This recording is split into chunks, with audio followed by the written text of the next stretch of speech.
आज हम लोग 3 ऐसे आसनों के बारे में सीखेंगे जो हमारे नेक और शोल्डर मसल्स को स्ट्रॉन्ग करेंगे। ये हमें नेक रिलेटेड बहुत सारी प्रॉब्लम्स इंक्लूडिंग सर्वाइकल से हमको फायदा दिलवाएंगे। पर ये याद रखें, खाली नेक आपका स्ट्रॉन्ग हो जाएगा या शोल्डर से स्ट्रॉन्ग हो जाएंगे, आपकी सारी प्रॉब्लम्स खत्म हो जाएंगी, ऐसा सोचना ठीक नहीं है। ऋग्वेद में एक श्लोक है, उसके अनुसार अगर आप घास का एक तिनका भी पृथ्वी पर ब्रह्मांड में कहीं तोड़ते हैं तो उसके वाइब्रेशंस दूसरी तरफ जाते हैं। तो ये मानना कि आप गर्दन के हिस्से को ही स्ट्रॉन्ग कर लेंगे और पूरे शरीर पे ध्यान नहीं देंगे, ठीक नहीं है। तो पूरे शरीर के लिए आप सूर्य नमस्कार करें, उसका लिंक हम लोग डिस्क्रिप्शन में दे देंगे। फुल ट्यूटोरियल है अवेलेबल हमारे चैनल पे। लेकिन फिलहाल आज सूर्य नमस्कार के अलावा अगर आप अपनी गर्दन के हिस्से पे थोड़ा काम करना चाहते हैं और आपको कोई समस्या है, बी एडवाइस कि डॉक्टर की सलाह ले लें इन आसनों को करने से पहले। लेकिन आप बिगिनर्स भी इन आसनों को कर सकते हैं, तो बहुत ही आसान है।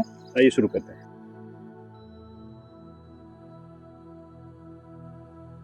अगर आपको गर्दन में कोई भी समस्या है, पहले आसन में आने के लिए आप जमीन में लेट जाएं, हाथों को आगे कर लें, मैट पे मैट ले लें अगर आप घास पे नहीं है, और आप चाहें तो घास पर भी कर सकते हैं।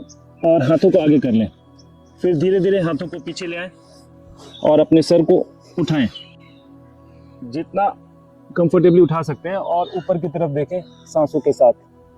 हाथों से धक्का देते रहें।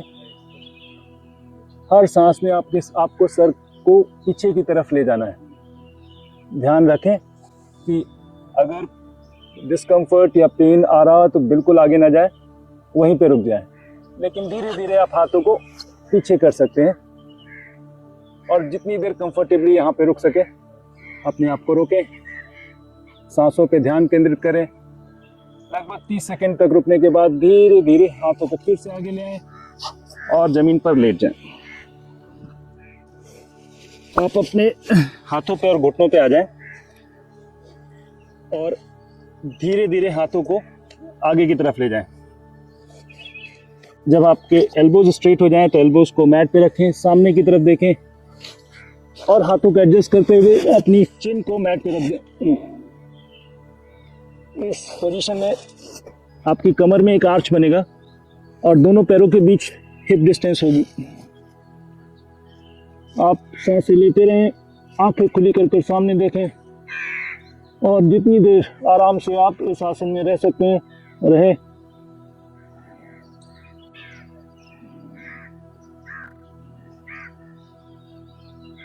इस आसन से बाहर आने के लिए अपने आप को उठाएं, धीरे धीरे हाथों को पीछे ले आएं। तीसरा आसन जो इस सीरीज में हम लोग करेंगे, ये आपको स्पाइनल ट्विस्ट के साथ नेक में स्टिफनेस को दूर करने में फ़ायदा करता है, और सबसे आसान है करना। खूबी है कि कोई भी इसे कर सकता है, एब्सोल्यूट बिगिनर्स भी। तो हाथों पे और घुटनों पे आए, हाथों को थोड़ा शोल्डर से आगे कर लें, शोल्डर से नीचे नहीं, उंगलियां खुली हुई। और पहले हम राइट साइड को करने के लिए राइट हैंड को उठाएंगे और लेफ्ट हैंड के पीछे से ऐसे गदेली ऊपर की तरफ कर धीरे धीरे साइड में ले जाएंगे और सर को रख लीजिए, और धीरे से लेफ्ट हैंड को आप ऊपर की तरफ उठाएंगे। आपके स्पाइन में ट्विस्ट मिलेगा आपको, और नेक एरिया में स्ट्रेच देखना आपको इसके लिए ऊपर की तरफ है। यहाँ जितनी देर कंफर्टेबली रुक सके सांस लेते हुए रहें, और सारे समय जितनी देर इस आसन में रहेंगे आप ऊपर वाले हाथ की तरफ देखने की कोशिश करेंगे। अगर आप देख सकते हैं तो जहाँ पर भी आप हैं कंफर्टेबल रहें, और धीरे धीरे नेक एरिया में जो भी स्टिफनेस है, मसल पेन है, वो उसको मेल्ट अवे होते हुए महसूस करें। It will go away. फिर एक लंबी सांस लें। आसन से बाहर आने के लिए लेफ्ट हैंड को वापस मैट पे रखें, अपने आप को उठाएं। उसी तरीके से हम दूसरे साइड में करने के लिए आप हाथों को थोड़ा शोल्डर्स के आगे रखें, उंगलियां खुली हुई, और लेफ्ट हैंड को गदेली आसमान की तरफ, धीरे धीरे राइट हैंड के पीछे से बाहर की तरफ ले जाएं। सर को रख दें मैट पे, हाथों का थोड़ा सपोर्ट ले लें। आराम से सर रखने के बाद राइट हैंड को ऊपर की तरफ उठाएं और हर सांस में अपने हाथ को ऊपर खींचें। ध्यान सांसों के ऊपर रखें, और जितनी देर रुक सके ध्यान रहे, जितनी देर आप लेफ्ट साइड में लेफ्ट हाथ से करने के लिए रुके थे उतनी देर इधर भी रुके। और धीरे धीरे बाहर आने के लिए एक लंबी सांस लें। हाथ को नीचे ले आए, हाथ का सपोर्ट लेकर आराम से अपने आप को उठाएं।